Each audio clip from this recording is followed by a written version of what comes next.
말씀으로 변화되는 두나미스 큐티 생활. 두티 인사이드. 세상이 감당치 못하는 하나님의 사람들, 우리 두나미들 안녕.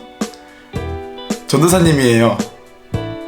요즘 우리는 고난주간을 지나면서 누가복음 23장 말씀을 통하여서 예수님의 십자가를 함께 묵상하고 있는데요. 오늘은 그 네 번째 시간 우리 함께 바로 지금 떠나볼까요? 먼저 기도하고 시작하겠습니다. 우리의 영원한 생명이신 하나님 아버지 감사합니다. 하나님, 하루를 마무리하면서 오늘 하루를 돌아볼 때에 주님의 은혜 아니면 살 수 없었던 아름다운 하루였음을 고백합니다. 하나님, 이 시간 우리가 말씀 앞에 서기 원합니다. 우리를 조명하여 주시고 성령 하나님 인도하심 따라서 주의 음성을 들을 수 있도록 주님 인도하여 주옵소서. 감사드리며 예수님의 이름으로 기도드립니다. 아멘. 우리 말씀 보겠습니다. 오늘 함께 나눌 말씀은 누가복음 23장 34절에서 43절까지 말씀입니다. 우리 함께 읽어볼까요? 시작! 이에 예수께서 이르시되 아버지 저들을 사하여 주옵소서. 자기들이 하는 것을 알지 못함이니이다 하시더라. 그들이 그의 옷을 나눠 제비 뽑을새 백성은 서서 구경하는데 관리들은 비웃어 이르되 저가 남을 구원하였으니 만일 하나님이 택하신 자 그리스도면 자신도 구원할지어다 하고 군인들도 희롱하면서 나와 신 포도주를 주며 이르되 내가 만일 유대인의 왕이면 내가 너를 구원하라 하더라. 그 위에 이는 유대인의 왕이라 쓴 패가 있더라. 달린 행악자 중 하나는 비방하여 이르되 내가 그리스도가 아니냐 너와 우리를 구원하라 하되 하나는 그 사람을 꾸짖어 이르되 내가 동일한 정죄를 받고서도 하나님을 두려워하지 아니하느냐. 우리는 우리가 행한 일에 상당한 보응을 받은 것이니 이에 당연하거니와 이 사람이 행한 것은 옳지 않은 것이 없느니라 하고 이르되 예수여 당신의 나라에 임하실 때에 나를 기억하소서 하니 예수께서 이르시되 내가 진실로 내게 이르노니 오늘 내가 나와 함께 낙원에 있으리라 하시니라. 아멘.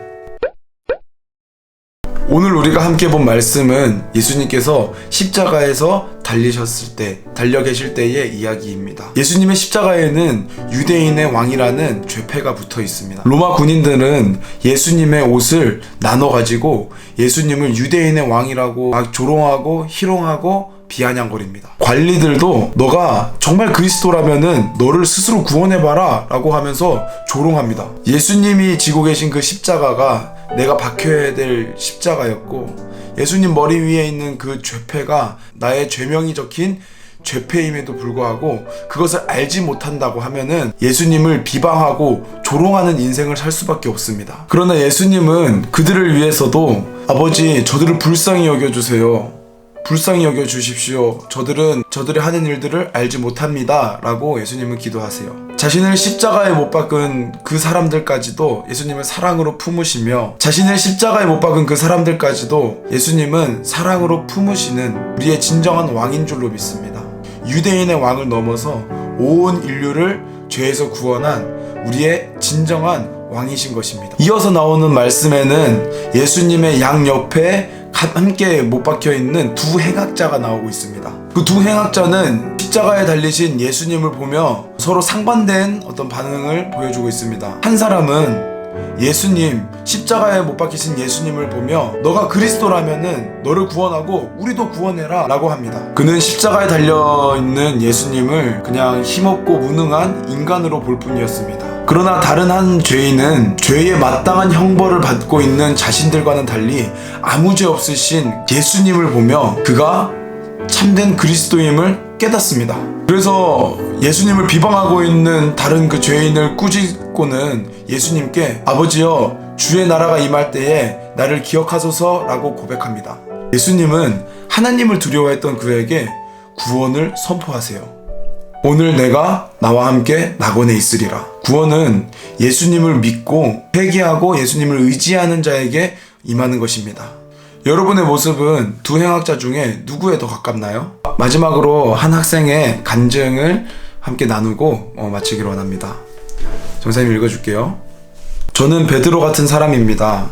배부르고 등이 따스우면 절대로 하나님을 떠나지 않을 거라고 말하다가도 막상 큰 고난이 닥치면 하나님을 제쳐두고 사람부터 찾는 죄인입니다. 지금도 고쳐지지 않는 이 죄를 저는 아버지의 알코올 중독 문제로 보게 되었습니다. 아버지는 술을 굉장히 많이 마시는 분이었습니다.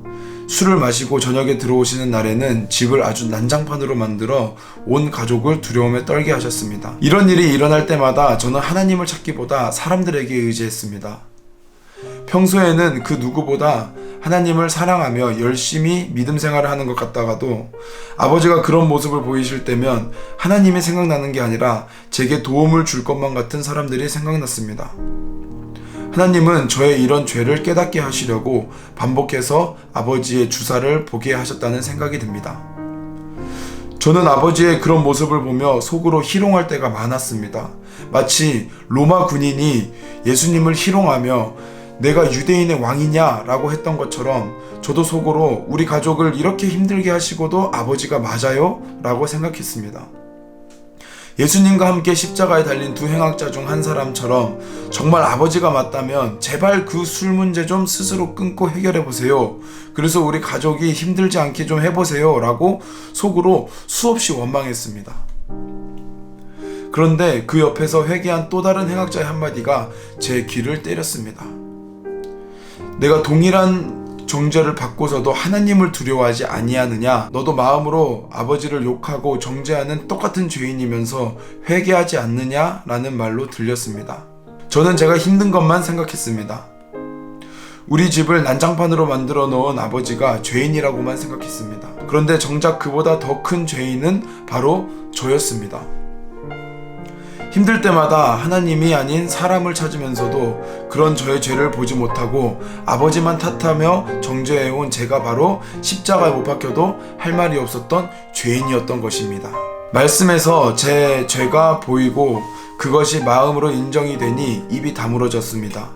지금은 아버지가 병원 치료를 잘 받으시고 술도 드시지 않습니다. 여전히 아버지와 같이 사는 게 어색하고 불편하지만 저의 죄를 보게 해주시고 예수님을 믿게 해주신 최고의 조력자임을 인정하며 지금은 아버지와 잘 지내려고 노력합니다. 상처로만 남을 뻔한 이 사건을 말씀으로 해석하게 해주신 하나님 감사하고 사랑합니다. 귀한 간증 나눠줬습니다. 기도할까요? 하나님, 오늘 말씀을 통하여서 우리의 죄인됨, 실상들이 보여지게 하시니 감사합니다. 저 대신에 십자가에 달리셔서 유대인의 왕이라는 죄패로 저의 모든 죄를 덮어주심에 감사드립니다. 주님의 십자가 사랑을 기억하며 날마다 회개함으로 주님 앞에 나아가기를 원합니다. 주님 받아주시옵소서. 감사드리며 예수님의 이름으로 기도드렸습니다. 아멘.